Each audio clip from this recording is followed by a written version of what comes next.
There are now 5 right-wing factions in the Tory party. I mean, it makes Monty Python look like a rank amateur. It's unbelievable. The front of the Times today, leaked documents from the Home Office suggest that officials think the government's new Rwanda law will stop 99.5% of deportation appeals. But before we get anywhere near court cases, let alone flights leaving for Rwanda, Rishi Sunak has got to face an almighty Commons battle tomorrow. He's facing opposition from both the left and the right of his party for opposite reasons, and he isn't going to get any help from Labour. So how bad a problem is this? We can have a sort of political insider and a non-political insider's view of this with you and Ed Jen. What do you make of it as someone who doesn't live and breathe Westminster necessarily? Can you see why he's made Rwanda this issue that everyone has to talk about when it seems to animate the major problems in his party that you'd think he'd want to conceal? Yeah, I can see why he's done it. To me, standing back, it just looks very much like him trying to face down accusations of weakness and push through his flagship policy at all costs. And that cost might be very high. What I'm slightly baffled by is why he's decided this is the hill to die on. Like, wrong hill, Rishi, like totally wrong hill, especially after James Cleverly saying, we're all too focused on Rwanda. Why not just kind of roll it back a little bit? You know, sort of just say, actually, we weren't that bothered about Rwanda anyway. Why don't just take that win and just move away? I mean, I do understand that, yeah, it's about strength as opposed to weakness, and it was a flagship policy, and he feels that he's got to please all these different factions.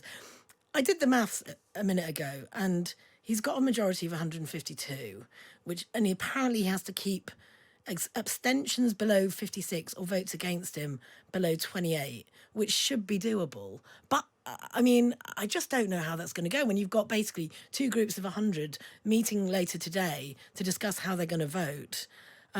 Ultimately, I'm baffled why this policy is his flagship policy when it's not even going to work. It's just not going to work. There's already an inbuilt deterrent, which is drowning in the Channel. Being sent potentially to Rwanda is no greater deterrent to someone who's paying a people smuggler to get to the UK. Ed, it's a really good question. Why? Because I think we don't know the answer to this, and we talk about it all the time on this programme, Ed Vaizey. Why this hill?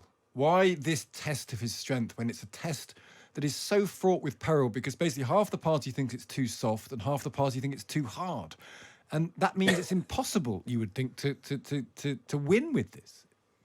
Yeah, it is impossible to win, and it is a strange hill to die on, and it's happened really by accident, and it's bad politics. It's a lack of political touch from Downing Street about how to handle this problem. It started with obviously stop the boats being one of his pledges, and it's carried on. But even when Suella Braverman went off the reservation and put herself in a position where she had to be fired, it was quite a smart move, I think, to make James Cleverly the Home Secretary. And I thought the first interview James Cleverly did, which was in the Times, I told him I thought it was absolutely fantastic because he completely dialed down the pressure. And he did it. He's got this kind of down-to-earth manner, James Cleverly. And he basically said, it's one of a suite of measures we can use, and we're already achieving a huge amount of success with other measures. And I think James Cleverly could have gone toe-to-toe with Suella Braverman and kind of fought her to a standstill on this. But instead, Rishi has doubled down on this, lost his immigration minister, who's Robert Jenrick, who's also a close friend.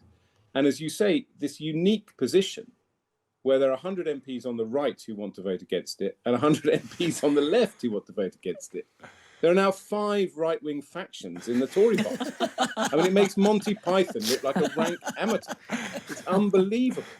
And the whole thing is falling apart on a policy that we all know will make a tiny difference, if that, and will put into question all sorts of constitutional issues, which are highly important to all of us in terms of the rule of law and so on, which will set a very dangerous precedent. So it's really extraordinary territory. And there's so much more the government has to talk about.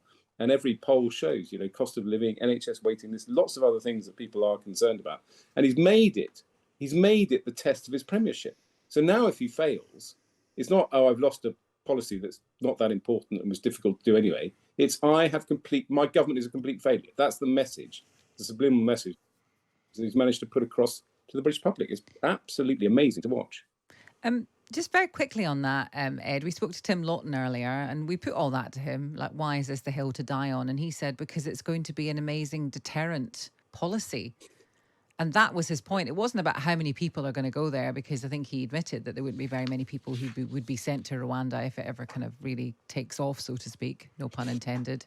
Well, I mean, I wait to be proved wrong. But, you know, I think Jane made a pretty straightforward point that we should all agree with, which is getting in a boat, risking your life, paying thousands of pounds to criminal gangs.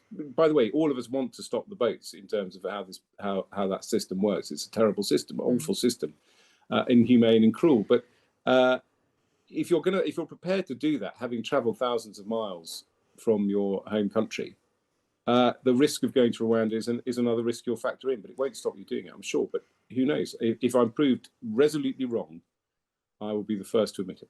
Okay. Rosie says, why this hill? She's texted in, because illegal immigration is absolutely unfair to legal migrants, of whom I am one. And it infuriates so many people in England, except you Liberal guys, and the MPs hear this on the doorstep all the time.